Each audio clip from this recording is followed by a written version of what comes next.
আজ ২৮শে জুলাই রবিবার দুপুর ৩টের সময় রাঙ্গিরি ডাম্বোলা ইন্টারন্যাশনাল ক্রিকেট স্টেডিয়ামে এশিয়া কাপের ফাইনাল ম্যাচটি শ্রীলঙ্কার বিরুদ্ধে খেলতে নামছে ভারতীয় মেয়েরা। দেখে নেব এক নজরে দুই দলের সম্ভাব্য স্কোয়াড। ভারত ও শ্রীলঙ্কা দলের হরমিনপ্রীত কৌর ক্যাপ্টেন, ডানহাতি ব্যাটসম্যান। জেমিমা রড্রিগেজ ডানহাতি ব্যাটসম্যান। শেফালি বর্মা ডানহাতি ব্যাটসম্যান। স্মৃতি মন্ধনা বামহাতি ব্যাটসম্যান।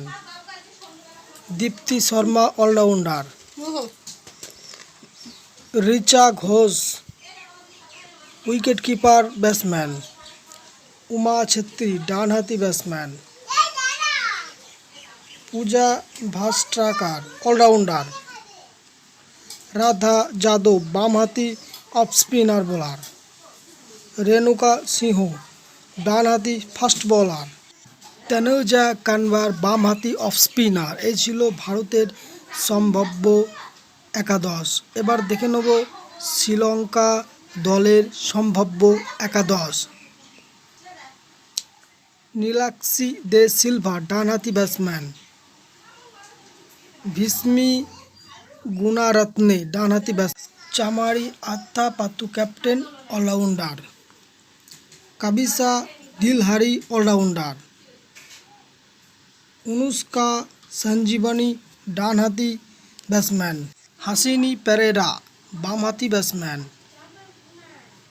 হর্ষিতা সামারা উইক্রামা ডানহাতি ব্যাটসম্যান। ইনোসি প্রিয়াদারাসানি বামহাতি অফ স্পিনার। উদেশিকা প্রভাধানী বামহাতি medium fast bowler. Kavya Kavindi ডানহাতি medium fast bowler. Shashini Gimhani বামহাতি লেগ স্পিনার। এই ছিল শ্রীলঙ্কার সম্ভাব্য একাদশ। ভিডিওটি ভালো লাইক করো, কমেন্ট করো এবং এশিয়া কাপ ভারতীয় মেয়েরা নিতে পারবে কি কমেন্ট করে আমাকে জানাও। ভিডিওটি দেখার জন্য অসংখ্য ধন্যবাদ।